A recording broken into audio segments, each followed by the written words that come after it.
Je vais parler du fait divers, ce qui est peut-être particulièrement pertinent comme sujet dans ce lieu et à l'occasion des rencontres Michel Foucault, puisque Michel Foucault était passionné par le fait divers. Alors, ce qui apparaît peut-être pour nous en France comme une évidence ne l'est pas forcément partout en Europe ou dans toutes les langues européennes, puisque fait divers en allemand c'est Tat, ça renvoie à l'acte lui-même, alors qu'en anglais anecdote renvoie plutôt à la composante narrative du fait divers en fait. L'espagnol, lui, va mettre l'accent sur le fait que c'est ce qui arrive. Cela fait partie des imprévus de l'existence. Et ce rapide tour d'horizon permet de dégager quelques traits du fait divers, son caractère inattendu, le fait qu'il renvoie au monde réel, au monde des faits, et le fait qu'il fait l'objet d'un récit. Alors le fait divers, à lui seul, a mobilisé, je ne sais pas si voilà. Le fait divers a très vite fasciné la presse. On le voit ici à travers des unes de journaux dès le XIXe siècle, de ces journaux qu'on appelait les canards, dont l'existence était parfois extrêmement éphémère. Et ce qu'on peut dire, peut-être pour résumer, c'est que est un fait divers d'abord ce dont la presse a décidé qu'il le serait. Est un fait divers, par exemple, le divorce d'une star célèbre et non pas les 10 ou 20 agriculteurs qui, en une année, se sont suicidés parce qu'ils ne parvenaient pas à rembourser leur crédit. C'est un exemple parmi d'autres. Le fait divers renvoie aussi pour nous, en France, à des temps forts. La France a peur. Cette phrase est restée à peu près dans toutes les mémoires, cette phrase d'un certain JT du 18 février 1976, après l'arrestation de Patrick Henry, résume la psychose collective que crée un crime, tout comme la fortune médiatique de l'assassinat du petit Grégory. Alors ce côté construit par la presse du fait divers ne doit pas nous faire oublier quelques constantes que l'on retrouve dans toute caractérisation du fait divers. Et je vais commencer par essayer de faire l'inventaire de quelques-unes de ces constantes. C'est d'abord, comme son nom l'indique, pardon d'enfoncer une porte ouverte, c'est la diversité. Comme dans Détective, qui existe depuis 1928 et qui a été remplacé par le Nouveau Détective depuis 40 ans, le fait divers, c'est une manne pour la littérature. Emmanuel Pierrat, avocat, fait la chronique de cette diversité des faits divers depuis 50 ans. Jonathan Daval, la tuerie de Chevaline, Tony Musulin, l'affaire Suzanne Viguier, Mourmelon, Dupont de Ligonnès, l'affaire Roman, le gang des barbares, l'affaire Grégory. Certains d'entre eux ont constitué la trame de récits littéraires et depuis le XIXe siècle, on sait que le fait divers nourrit la fiction. La trame du roman de Flaubert, Madame Bovary, c'est d'abord un fait divers. Le premier d'entre eux, le premier fait divers important, celui qui a mobilisé l'opinion publique en France, c'est sans doute l'affaire Troppmann. C'est l'histoire d'une famille entière escroquée et décimée par un tueur en série. Le 20 septembre 1869, un ouvrier agricole découvre dans son champ proche de Paris un cadavre. Son champ est situé à Pantin, près d'Aubervilliers. Et peu à peu, 6 corps vont être exhumés. Madame Quinck et ses enfants, le père et le frère aîné, sont immédiatement soupçonnés. En vain, ils sont introuvables, mais le 23 septembre, sur un contrôle d'identité simple, Jean-Baptiste Troppmann, qui était en fuite, est arrêté. Il s'apprêtait à s'embarquer pour l'Amérique. Il va tenter de se jeter à l'eau, et d'ailleurs, ça va être abondamment commenté par la presse de l'époque. Et en fait, il s'agit d'une affaire d'escroquerie. Troppmann, en promettant aux membres de la famille une juteuse affaire financière, les a fait venir sur un terrain vague, dans un lieu reculé, les a dépouillés avant de les assassiner. Alors la presse s'empare de cette affaire et elle est d'emblée perçue comme ce qui fait concurrence au roman et au roman des bas-fonds. On connaît tous les mystères de Paris. Et un journaliste écrira même à l'époque au Gaboriau, Bouvet, Féval, Paul Féval, mon camarade, mon ami, vous avez gagné beaucoup d'argent et peu de popularité à fabriquer sous cette enseigne à l'ombre du vrai. Avouez, mes enfants, que vous n'êtes pas de force et que Troppmann a fait beaucoup mieux que vous. La presse va publier donc des images et il faut d'abord rappeler que ces canards éphémères dont je parlais tout à l'heure vont céder la place peu à peu à de grands quotidiens, comme le Petit Journal. Puis, en 1928, comme je l'ai signalé tout à fait en début de parcours, Gallimard va lancer Détective, qui va réunir très rapidement 250 000 lecteurs. On trouve dans ces colonnes des conseils pour devenir détective, des romans policiers, d'authentiques faits divers, et il est imité par d'autres titres comme Faits divers en 1931, Police et reportage en 1933 et Drame en 1933. Alors certains faits divers sont particulièrement populaires. Si à la fin du XIXe siècle, beaucoup sont éclipsés par la visibilité extrême de l'affaire Dreyfus, en revanche, dans les années 30, alors un petit peu avant, l'affaire Landru en 1922, puis l'affaire Violette-Nozière en 1933, contemporaine de l'affaire Stavisky, montrent que les faits divers sont souvent, par rapport à une actualité politique, aussi ce qui fait diversion. Alors, le récit, maintenant, quelles sont les déterminations qui ont conduit une personne à un crime ? Il faut rappeler que dans le procès pénal, la victime n'a pas sa place jusqu'à une période relativement récente, ou très peu de place. C'est le ministère public qui porte plainte et parfois les victimes ne viennent même pas au procès, au début du XXe siècle. Et l'attention va se focaliser donc plutôt sur le criminel. Et les criminels en série fascinent l'imagination populaire, de Landru à Petiot, et le contexte de guerre a peut-être favorisé justement l'apparition de ces personnalités limites, profitant d'une situation historique chaotique pour commettre des crimes. Mais c'est surtout le récit de leur itinéraire qui fascine. Landru, par exemple, c'était dans la diapositive précédente, sera rapproché de Barbe Bleue. La demeure isolée où il emmène ses victimes, leur nombre, son arrestation, la sombre personnalité de l'accusé, tout cela relègue dans l'ombre les femmes assassinées. Cependant, depuis 25 ans environ, un arsenal législatif s'est mis en place pour reconnaître les droits de la victime devant le prétoire en matière d'indemnisation dans un premier temps, puis en matière de soutien psychologique de plus en plus. La victime intervient désormais dans le procès pénal quasiment comme un troisième acteur aux côtés du ministère public et du délinquant. Elle peut faire des demandes d'actes au stade de l'instruction et avant cela, enfin, sauf quand elle est morte, ce qui est le cas malheureusement des victimes de Landru, mais les familles sont là, et elle exerce un véritable poids face au ministère public, ce qui n'était pas le cas jusque dans les années 80 à peu près. Alors cet intérêt pour le fait divers ne va pas se démentir au fil du temps et va prendre des aspects très, très divers. C'est parfois un livre qui révèle l'existence d'un fait divers. Cela a été le cas pour La Familia Grande de Camille Kouchner, qui a entraîné une réflexion sur le délai de prescription des crimes sexuels à l'encontre des mineurs. En revanche, l'État social imprime en retour sa marque sur le fait divers, et le jugement de justice qui clôt une affaire peut être parfois l'objet de relecture. Parce que, à travers le fait divers, une question taraude chacun d'entre nous. Et si c'était moi ? Et si c'était l'un des miens qui avait fait cette mauvaise rencontre qui a causé sa mort ? Et si j'étais aujourd'hui partie civile au procès ? François Bon le souligne dans Un fait divers, si on va dans les eaux troubles, c'est peut-être pour s'y pêcher soi-même, parce qu'on n'a pas sinon matière à grandir. Donc on peut se poser la question suivante, finalement, le fait divers aurait-il une valeur éducative ? C'est d'abord peut-être la marque d'un état de la société, une sorte de sismographe social. Comme le note Didier Héribon, ce qui apparaît, c'est là la société comme verdict, qui double aussi souvent le travail de l'institution judiciaire d'une nébuleuse de discours, de textes, de jugements informels, qui modèlent un imaginaire commun. C'est ce à quoi s'est intéressé notamment Philippe Génada dans son essai « La petite femelle », où il reprend à nouveau frais les étapes du procès de Pauline Dubuisson qui avait passionné les foules en 1953, date à laquelle la prévenue avait été condamnée à la peine maximale juste après la peine de mort. Ce procès célèbre a également inspiré Clouzot dans La Vérité, et c'est un cas d'école. Alors, je vais rapidement résumer la situation. Pauline Dubuisson, après une discussion qui tourne mal avec son ancien fiancé,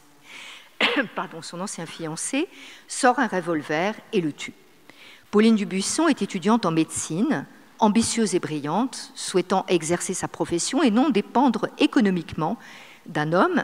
Elle est très mal vue par le tribunal, et à la malveillance pénale s'ajoute un lynchage médiatique qui la présente comme une veuve noire, calculatrice et cynique.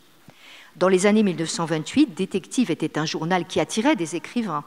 Il y avait des plumes comme Jean Cocteau, Joseph Kessel, Pierre Macorlan, Paul Morand, Georges Simenon, avant d'être peut-être cette feuille de chou dans laquelle Simone France va s'illustrer contre Pauline Dubuisson par un particulier acharnement. Sous sa plume, Pauline est un monstre, une ex-femme tondue de la Deuxième Guerre mondiale et donc comme telle indigne de vivre, un serpent venimeux. La petite femelle, publiée en 2015 chez Julliard, résonne au XXIe siècle comme une tentative de réhabilitation de cette figure vilipendée par la presse à sensation de son époque. La presse insistait sur sa froideur, son ambition, c'est pas bien pour une femme, son désir d'exercer plus fort que son amour pour Félix. Et Génada compare la sévérité du président du tribunal, Jadin, pour Pauline, à la clémence dont il a fait preuve à la même époque pour une autre criminelle, Yvonne Chevalier. Cette dernière était femme au foyer, abandonnée par son époux, qui lui en préfère une autre, et elle est graciée par le tribunal car elle correspond à un modèle social de femme acceptable. Sa déférence pour la supériorité de son mari, sa conformité aux stéréotypes de la bonne épouse, trompée et bafouée, la sauve d'une longue peine de prison. Yvonne est laide et sèche, dit Philippe Génada. Pauline Dubuisson a le défaut d'être belle et bien habillée. Yvonne est peu cultivée, soumise, faible à l'ancienne. Pauline est en 4e année de médecine. Elle lit beaucoup, elle ne se laisse pas dominer. Yvonne était mariée, amoureuse dans le cadre de la loi. Pauline a refusé toutes les propositions de droit chemin qu'on lui a faites, car elle souhaite devenir médecin et pas femme d'un praticien de campagne. Et Génada de renchérir, le discours de Pauline ne peut être entendu à l'époque par la cour et les jurés, car elle est dans un décalage absolu par son attitude et ses propos avec ceux qui la jugent. Tous ces jeunes qui se rangent aux côtés des vieux magistrats pour défendre la bonne foi et leur ancien copain, mais aussi la morale, la famille, la fidélité obligatoire, la place traditionnelle des femmes, ce sont les jeunes et la force de l'époque, mais les parents de ceux qui manifesteront contre eux en 1968. Pauline a une génération d'avance. Et donc on voit que par rapport au traitement d'un fait divers, le recul historique génère un autre regard, non seulement sur les faits, mais sur les personnes impliquées dans l'affaire. Le fait divers aurait-il aussi peut-être un potentiel démocratique ? C'est ce que suggère la comparatiste Frédérique Toudoir sur la Pierre, qui affirme que le fait divers, dans la mesure où il suscite un débat, où il suscite des revirements d'opinion, a précisément ce caractère démocratique. Des récits qui sont d'abord accessibles à tous, qui ne nécessitent pas une expertise particulière pour qu'on puisse s'en emparer, mais qui produisent aussi des revirements d'opinion, sur lesquels elle insiste énormément dans cet essai. Elle parle notamment de l'affaire Georges Arnaud, l'auteur du Salaire de la peur, qui est un cas d'école, puisque en première instance, il avait été condamné pour 3 crimes, avec des preuves absolument accablantes, puis relaxé grâce au travail minutieux de son avocat. Et c'est précisément de ces revirements d'opinion que se nourrit le fait divers. De nombreux textes, comme Le Pull vert rouge de Gilles Perrault, de nombreux livres consacrés à l'affaire Seznec, ont en commun l'ambition de créer ce revirement d'opinion, y compris quand une affaire est déjà jugée. Le scénario du film Une intime conviction repose sur la volonté tenace d'une femme d'innocenter Jacques Viguier, que tout accuse d'avoir fait disparaître sa femme.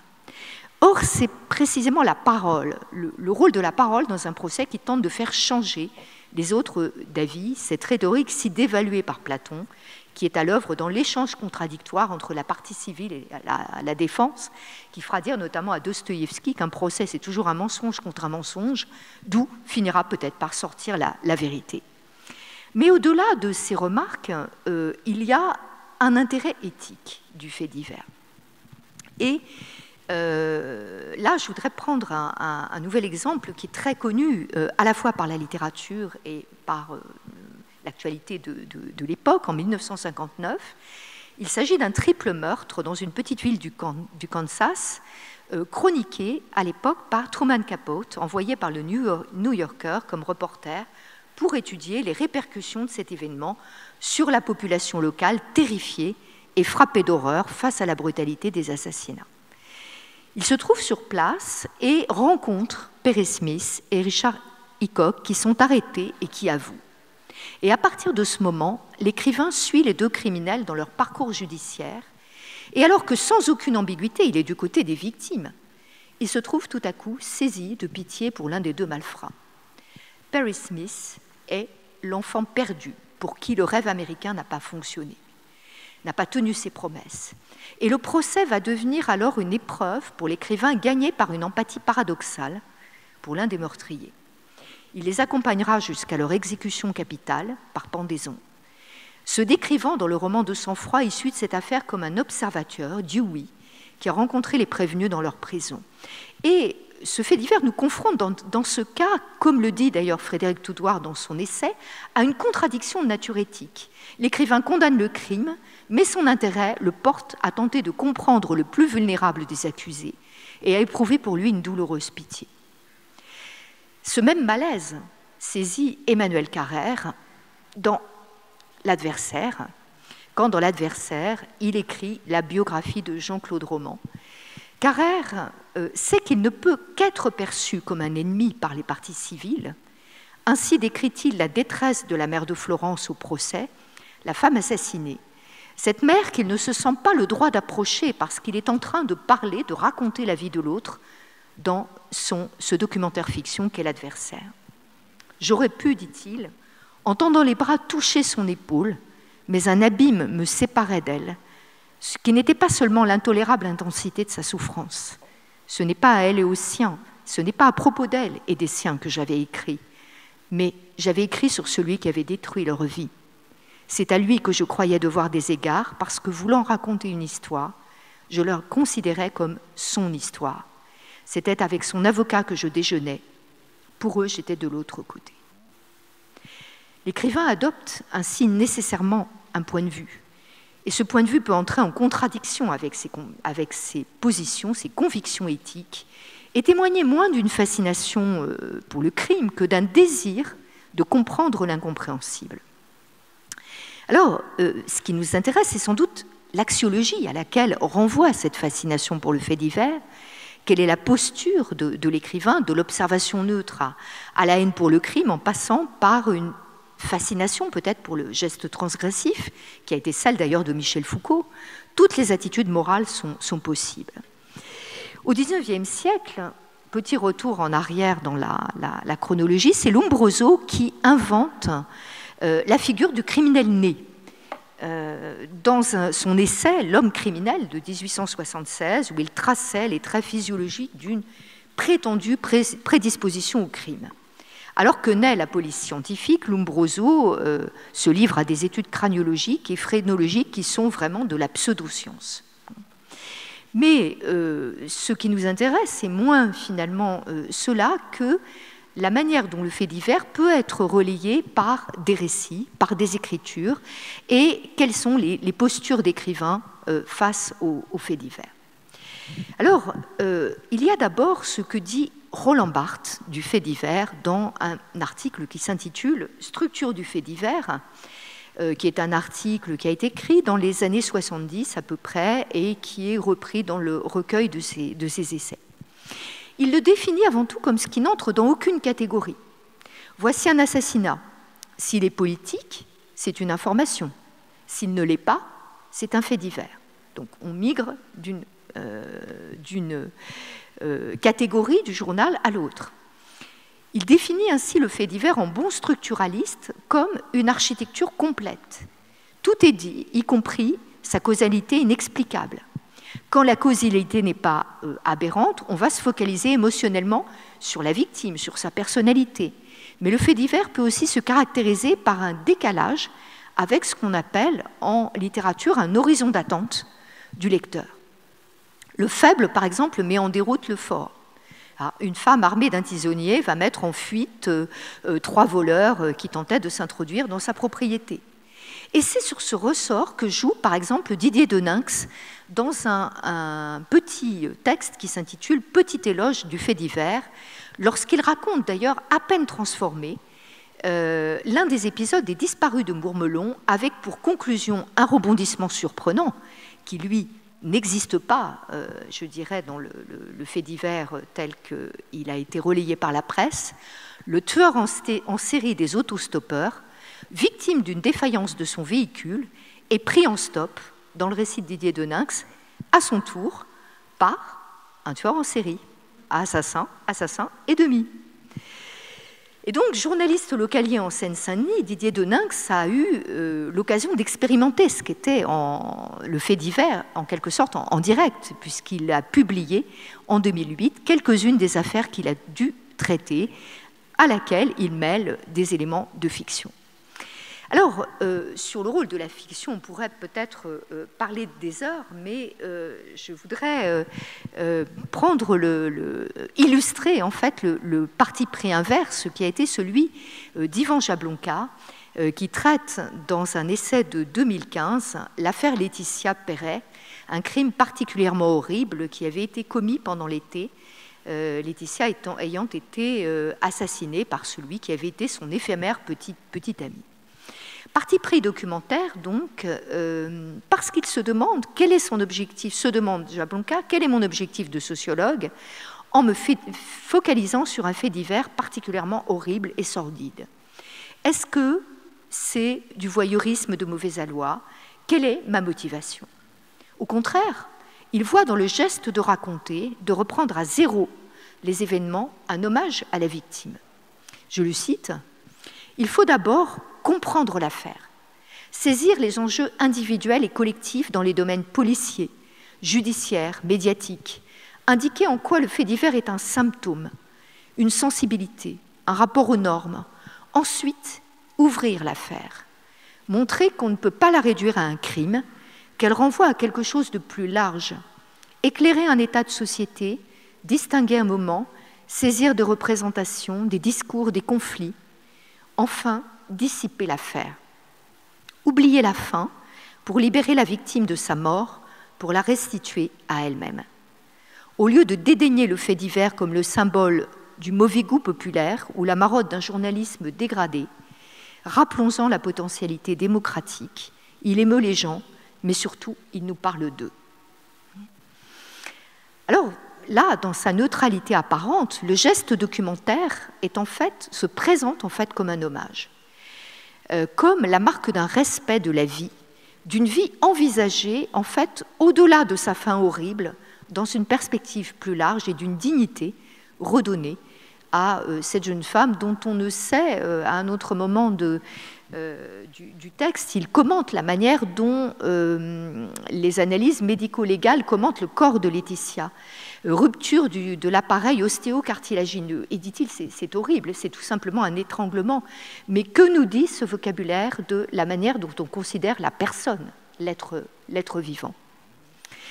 Alors, le fait divers peut renvoyer aussi, et c'est particulièrement pendant ces journées consacrées à Michel Foucault pertinent, peut-être, à une forme d'interrogation, voire de fascination pour le crime lui-même. Michel Foucault, dans sa biographie de Pierre Rivière, moi, Pierre Rivière, ayant égorgé ma mère, ma sœur et mon frère, cette biographie illustre le fait que la loi est pour Michel Foucault un instrument, essentiellement un instrument de contrôle social. Et l'institution carcérale, tout simplement, son corollaire. La nomophobie de Foucault le conduit à prendre le point de vue du jeune criminel dans ce récit, dont il constate qu'il accompagne son crime d'un projet d'écriture, d'une accession de jeune paysan qu'il était à la culture, de sortie en fait de sa condition première. Pierre Rivière, humilié par ses parents, s'affranchit d'un geste extrême et double, l'écriture et le crime.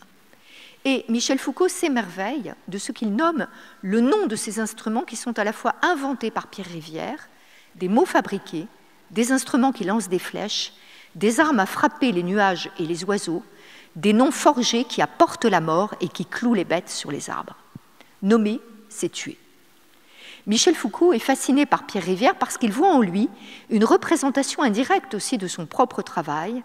Il se voit en armurier et s'identifie ainsi au jeune meurtrier qui tue pour se libérer. Et on voit ici que son rapport à la loi conditionne sa relation au crime comme un acte de liberté qui brise la norme et qui, d'une certaine manière, va faire naître un sujet à lui-même. Alors, il n'y a pas, là, on le voit bien, de fascination morbide pour le crime, mais peut-être la conscience du fait qu'il constitue, dans ce cas précis, la seule échappatoire pour ce garçon issu d'un milieu social particulièrement défavorisé, à une société cadenassée dans laquelle ce jeune ne trouvera pas de toute façon sa place. André Gide, également, a été fasciné par la transgression, mais son attitude vis-à-vis du fait divers est tout autre. Convoqué comme juré, il vit une expérience qui va le marquer profondément et qu'il raconte dans ses souvenirs de la cour d'assises. Il est notamment marqué par le fossé entre le langage des prévenus, souvent pauvres, d'origine populaire, et le langage du prétoire codifié qui conduit les accusés, sans s'en rendre compte d'ailleurs le plus souvent, à se disqualifier eux-mêmes dans les réponses qu'ils donnent aux questions posées par le juge ou la partie civile. Mais surtout, Gide a inauguré une collection qui s'intitule « Ne jugez pas », dans laquelle il va publier La séquestrée de Poitiers, premier numéro de cette collection, puis l'affaire Rodureau. Ce qui est intéressant, ce qui est au centre de sa réflexion, c'est moins le geste criminel lui-même que la façon dont il est évalué par la Cour. Pour faire vite, les deux affaires sont en contraste total.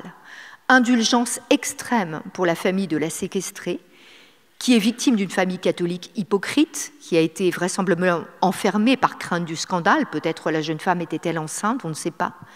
Le père et les responsables s'en tirent fort bien et doivent au talent de leur avocat et à une connivence sociale avec le juge ce sort plutôt clément.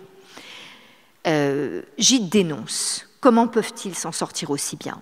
Inversement, le jeune Rodureau, domestique qui tue ses patrons à la suite d'un différend, comme dans l'affaire des sœurs Papin, qui a également été une source d'inspiration pour la littérature, puisque Jean Genette raconte, transforme cette histoire dans sa pièce Les Bonnes.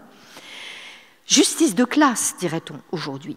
Gide a en tout cas le sentiment aigu de cette surdité de la justice aux déterminismes sociaux et de son hostilité aux classes populaires.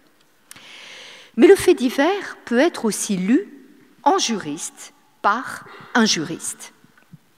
Et tel est le cas des œuvres de Ferdinand von Schirach.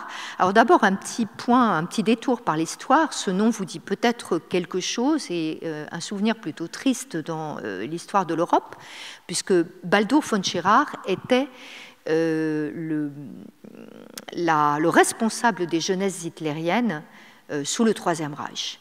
Et donc, son petit-fils, Ferdinand von Schirach, a quelques comptes à régler avec ce passé nazi et ce passé dans sa famille. Il le fait dans un documentaire fiction qui s'intitule L'affaire Coligny, mais ce n'est pas ce dont je vais vous parler. Ces œuvres-là, les trois qui apparaissent, sont de brefs récits, parce que dès les années 2010, en fait, von Schirach commence à publier des nouvelles dans lesquelles il traite de faits divers réels ou imaginaires, où la capacité à juger est mise à mal. Et l'auteur justifie la brièveté formelle de ces récits en évoquant le temps du prétoire, la durée courte des audiences. Il dit qu'il veut que ces textes soient comme ces moments brefs, comme une sorte de gifle, lancé en quelque sorte à l'adresse du lecteur en appelant à son jugement, à sa capacité à comprendre et en appelant le lecteur à se mettre à la place du juge. Alors, en effet, dans Crime coupable et encore plus dans Sanction, il s'agit moins d'évaluer un geste que de comprendre comment le fait divers peut tout simplement mettre en déroute les catégories du droit. Il évoque par exemple la réponse disproportionnée d'un praticien des arts martiaux à une agression au couteau, dont il est victime sur un quai de gare, dans Crime. Le petit truand est tué. Dans une autre nouvelle, un personnage passe au tribunal pour avoir violemment agressé son voisin, qui s'était introduit chez lui et avait dégradé son robot domestique féminin qu'il considérait comme sa compagne. Quel statut accorder à une créature artificielle? L'attachement qu'on conçoit pour elle justifie-t-il qu'elle soit traitée comme une personne humaine, qu'elle ait une dignité et qu'elle soit vengée d'une offense en l'occurrence? Dans une autre nouvelle encore, intitulée L'arrangement, le juge se refuse à condamner une femme régulièrement agressée par son mari et qui avoue l'avoir assassinée. La loi allemande ne permet pas la relaxe. Que faire en pareil cas? Autre nouvelle, ADN, un jeune couple d'ex-délinquants réinsérés dans la société a commis dans sa jeunesse un crime particulièrement horrible, mais par accident.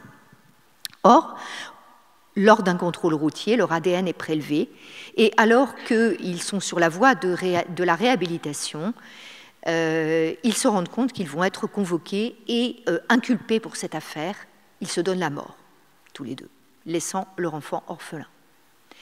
Ces textes brefs se présentent au lecteur comme des cas et témoignent d'une perplexité sur ce que peut le droit au regard de la complexité de certaines situations humaines.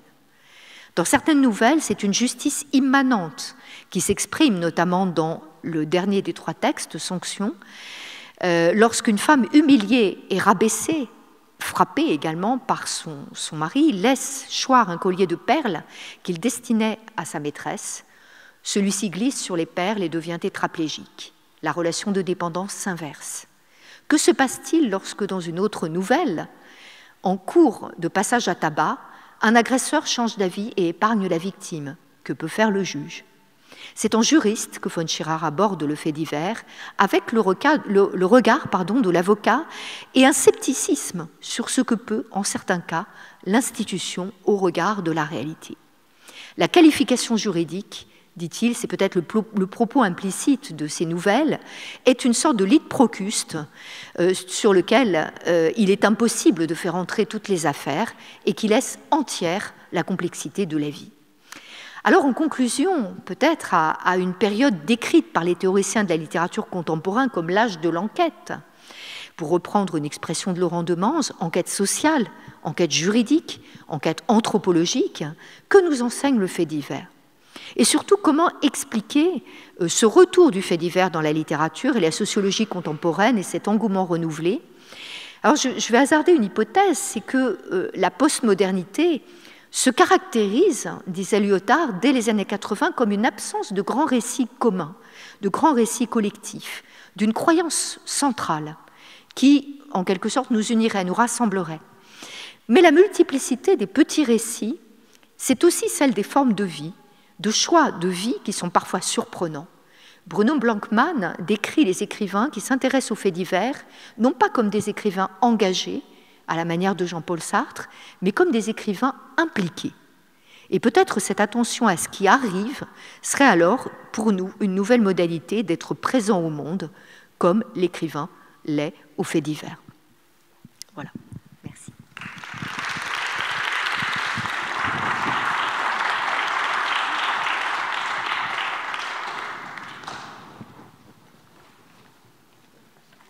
J'ai laissé une large place aux questions et au débat.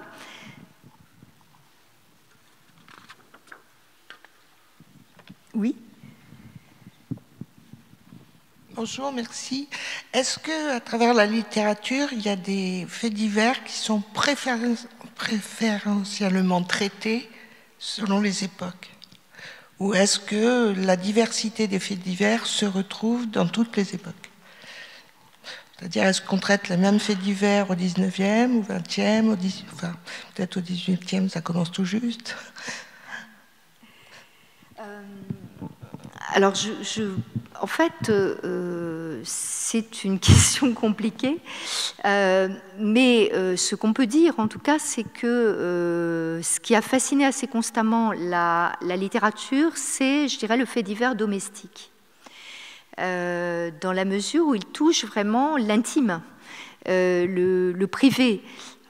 Je pense à la manière dont Flaubert s'est ressaisi de cette histoire. Je n'ai plus le nom de cette femme qui, après avoir ruiné sa famille, s'est donné la mort à la manière de Madame Bovary, mais le drame personnel, le drame domestique a toujours fasciné les écrivains.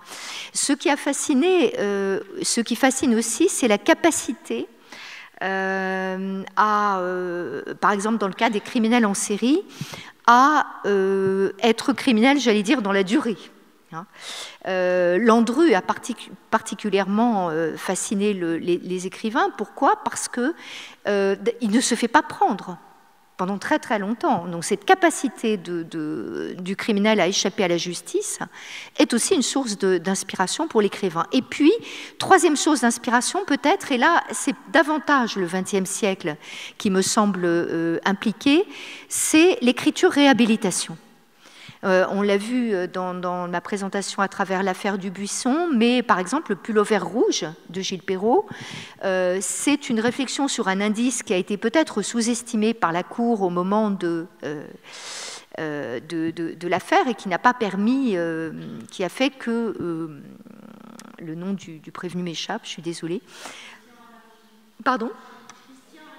Christian Ranucci donc, a été condamné et finalement le livre se présente comme un retour sur cette condamnation. De même, le film qui a été tourné et qui a lui-même d'ailleurs donné lieu à une controverse judiciaire, puisque la mère de la petite victime, Dolores Rambla, les parents souhaitaient qu'une scène soit supprimée du film, tout à fait à la fin. Dans cette scène, on voyait le criminel et on voyait l'enfant dans une sorte de halo apparaître en même temps, comme si, au fond, leur malheur était, en tout cas c'est ainsi que l'avait interprété la famille, comme si leur malheur était mis au même niveau. Et ça a été estimé vraiment insupportable par la famille. Et c'est Simone Rosès qui a commenté très, très longuement cette affaire, qui l'a traitée d'ailleurs, et qui a autorisé finalement la sortie du film en l'état. Voilà. Donc je ne sais pas si j'ai répondu à votre question, je n'ai pas véritablement de réponse. Ce que je sais, c'est pour le XIXe siècle, en tout cas, qu'il y a eu des allers-retours entre des affaires peut-être pas extrêmement médiatisées, par exemple tout ce qui est de l'ordre des affaires financières. Les affaires financières commencent à apparaître dans le champ des récits. Je pense à ce récit collectif qui est Le droit des plus forts, par exemple, qui vient de paraître en 2019, sur les procès France Télécom. Tout cela ne passionnait absolument pas le 19e, parce qu'au 19e siècle, peut-être que, à part quelques délits d'initiés en bourse, il n'y avait peut-être pas grand-chose à traiter, ou qu'en tout cas, on avait le sentiment, à tort ou à raison, que les puissants s'en sortaient toujours extrêmement bien. Mais oui, pour revenir à ce que je disais tout à l'heure, au 19e, je pensais à cet autre exemple qui est la manière dont Balzac s'est emparé dans... c'est pas dans dans le Père Goriot, de la question de la faillite. La question de la faillite. Et là, il y a une interaction qui est demeurée assez célèbre, en tout cas dans l'histoire des relations entre droit et littérature, c'est que le livre a eu une telle influence sur le public, il a tellement fait pleurer les gens, que le législateur s'est emparé de la loi sur les faillites et l'a adouci à la lumière du roman de Balzac qui montre les effets vraiment catastrophiques, non seulement sur la fortune personnelle qui est engagée, mais il se trouve que le Père Goriot est un commerçant particulièrement scrupuleux qui va rembourser jusqu'au dernier centime les victimes de sa faillite bien involontaire. Il y a des faillites frauduleuses, mais ce n'était pas son cas. Et donc, cela montre les dommages extrêmes que produit à l'époque la législation. Donc vous voyez, il y a des allers-retours, des effets comme ça qui sont intéressants à observer.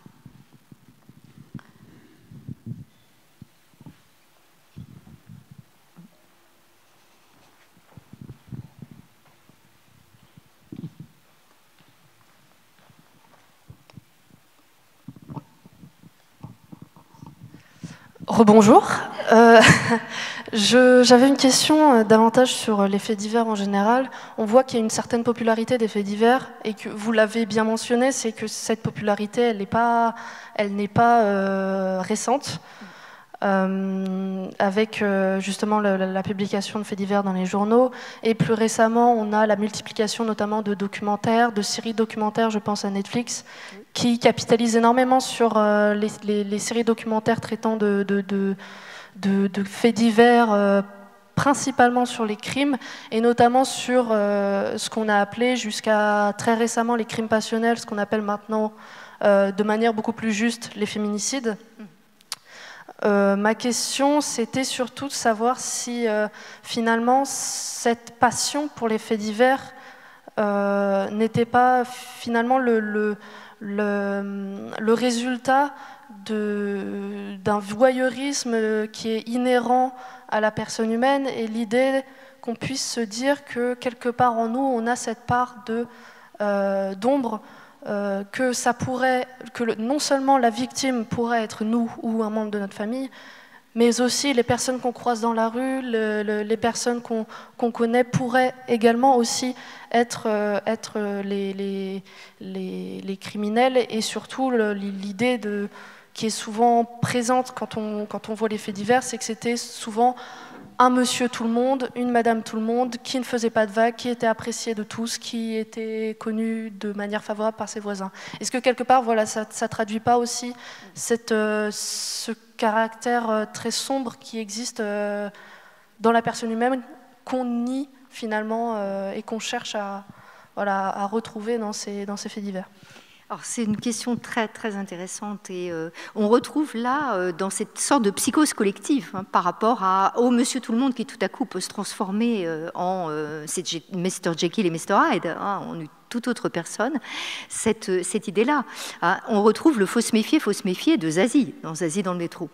Mais il y a autre chose qui est, au fond, l'idée qu'il y a une part sombre en chacun d'entre nous. Mais que souvent, les gens qui traitent de monstres ou qui se passionnent pour les faits divers, pour crier haro sur le baudet, nient cette part sombre, l'existence de cette part sombre. Je voulais rappeler simplement que Patrick Henry, on avait d'abord arrêté un autre criminel que lui, pour l'assassinat de cet enfant qu'il avait séquestré donc contre demande de rançon, et il s'était inséré dans la foule qui criait à mort sur les marches du tribunal. Donc ça, c'est très intéressant parce que ça montre un phénomène de société que décrit parfaitement l'avocat Thierry Ilouz dans un essai où il raconte des cas qu'il a vécus donc en tant que professionnel du droit, même les monstres. Il dit que viennent contempler les gens au tribunal? Ils viennent voir l'autre. L'autre, c'est le monstre. Ils viennent dire, voilà, je suis du bon côté, je ne suis pas celui-là. Ils viennent extraire l'autre de la communauté humaine et s'extraire eux-mêmes de cette part sombre, ou tenter de s'en extraire en disant que le monstre, c'est toujours l'autre. C'est pas moi, ça peut pas être moi, c'est pas possible.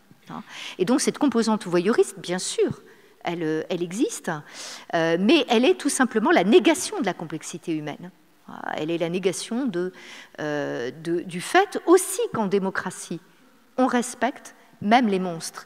Et là, je me souviens de ce geste qui avait été énormément commenté à l'époque, lorsque le suprémaciste blanc Breivik avait sur une île assassiné à l'aide d'une, je ne sais plus si c'était une Kalachnikov, peu importe l'arme, c'était un carnage. Il avait tué quasiment une centaine de personnes, je crois, en un après-midi.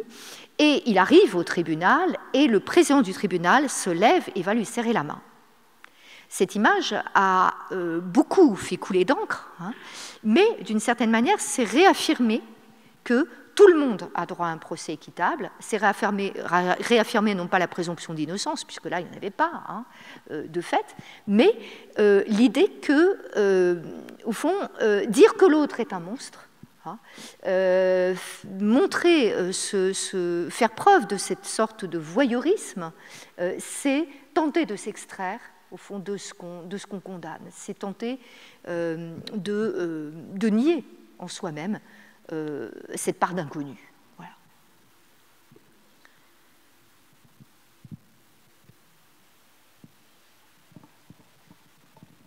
particulièrement compliqué dans les procès pour terrorisme, puisque demain je vais prendre la parole à un colloque qui concerne les attentats du 13 novembre, et là c'est très compliqué.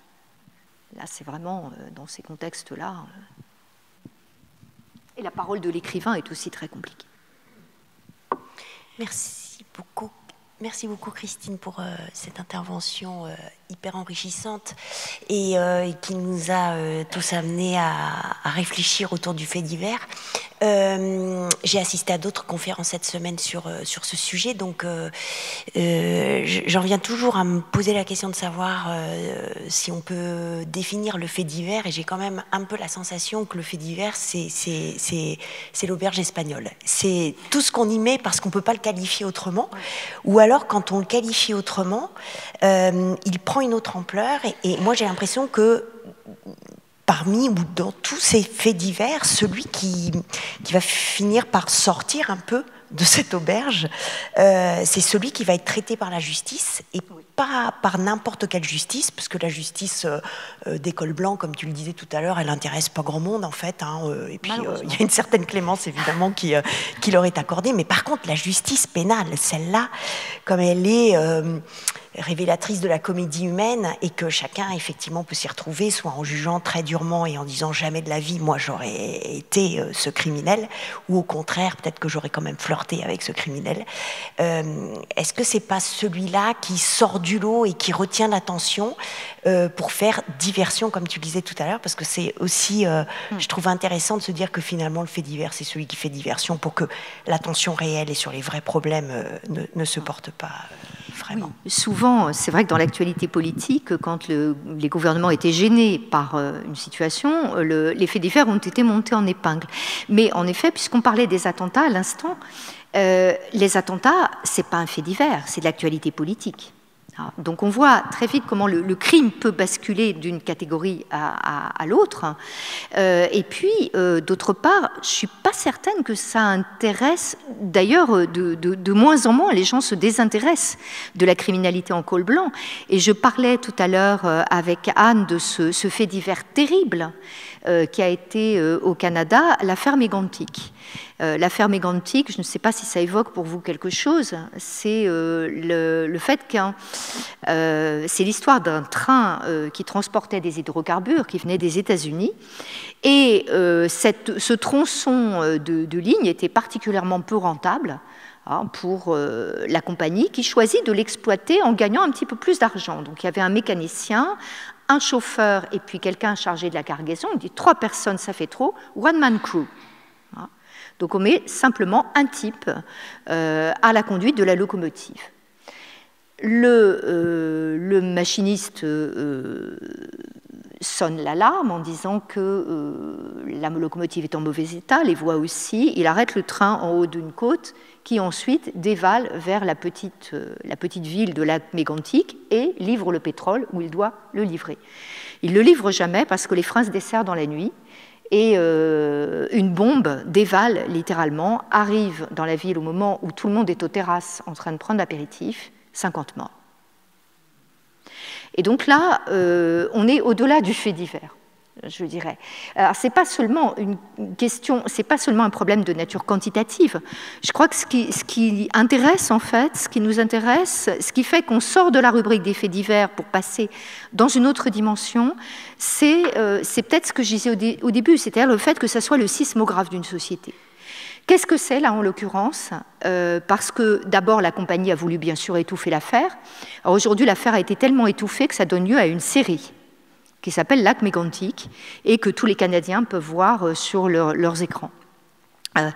C'est ici la dérégulation néolibérale et le fait qu'on a renoncé, que l'État a renoncé, au fond, à imposer des règles juridiques au profit de normes qui sont des normes labiles parce qu'elles sont fixées comme ça par la compagnie elle-même qui assure sa propre sécurité. Mais manifestement pas celle des riverains.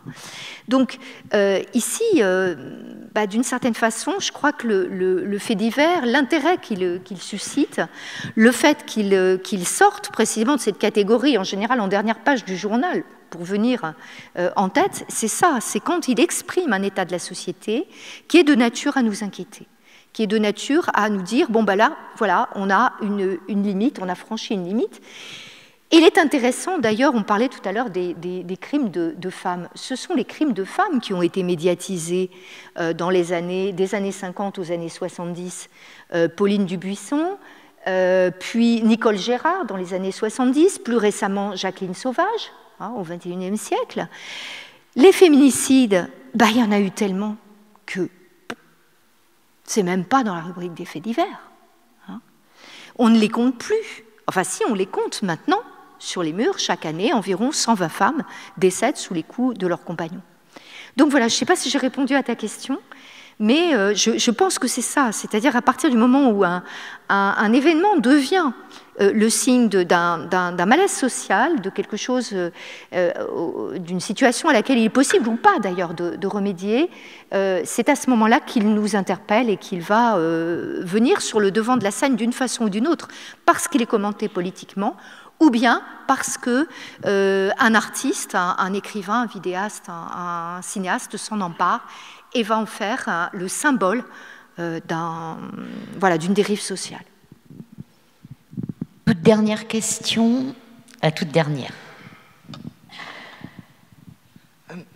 Est-ce que vous ne croyez pas que justement les faits divers en col blanc, entre guillemets, c'est dû aussi au temps de traitement? Parce que monsieur tout le monde qui va passer à l'acte, etc., la justice est lente, mais dans les 3-4 ans, 5 ans, ça va être traité. Les faits divers en col blanc, on le sait tous, ça peut mettre 20 ans, il y a de la puissance des recours, il y a des intérêts économiques qui font que ça passe sous les radars au bout d'un moment, parce que le roman est trop long, on a perdu de vue je ne sais pas, je me pose la question. Alors oui, d'une part, il y a plusieurs facteurs en ce qui concerne les délits en col blanc. C'est d'abord la complexité financière, de telle sorte que les juges ont besoin de se faire assister par des experts en comptabilité, par des gens qui sont capables de prouver le délit. Là, pour ce qui concerne le procès de France Télécom, c'était tout à fait différent. Il s'agissait de relier cette vague de suicides à des suicides de nature professionnelle, c'est-à-dire générés par un mal-être au travail qui était lui-même un mal-être organisé de façon systémique par la boîte qui voulait tout simplement se débarrasser d'un certain nombre de salariés pour dégager des bénéfices. Et d'ailleurs, Didier Lombard, le PDG, n'avait-il pas dit, il était spécialiste des gaffes, outre d'autres défauts inhérents à sa personne, n'avait-il pas dit que si les gens ne sortaient pas par la porte, il fallait les faire sortir par la fenêtre? C'est dire, dans la mesure où il y a eu de nombreux cas de défenestration, que là, on est quand même dans une dimension de cynisme assez incroyable. Voilà. Et donc, je ne suis pas certaine que ça passe tant que ça sous les radars, parce que, par exemple, dans le collectif aussi Inculte en procès, assez récemment, c'était en 2016, le collectif des Incultes s'était réintéressé au procès Péchinet-Triangle, qui était une affaire de délit d'initié. Donc là, il y avait, j'allais dire, heureusement, pas de mort, mais néanmoins, ça montrait la collusion entre les milieux politiques, les milieux d'affaires, et le fait que, lorsqu'il y avait une bonne affaire boursière, on la partageait entre copains. Et je ne suis pas certaine, notamment en période de crise économique, que les gens soient, autant que cela, indifférents à ce type de faits divers. Oui, on a la fin d'histoire très longtemps après. Très longtemps après. Tine Baron, merci. On va vous inviter, si vous le souhaitez, à poursuivre la conversation au bar. Merci et merci à vous et peut-être à tout à l'heure.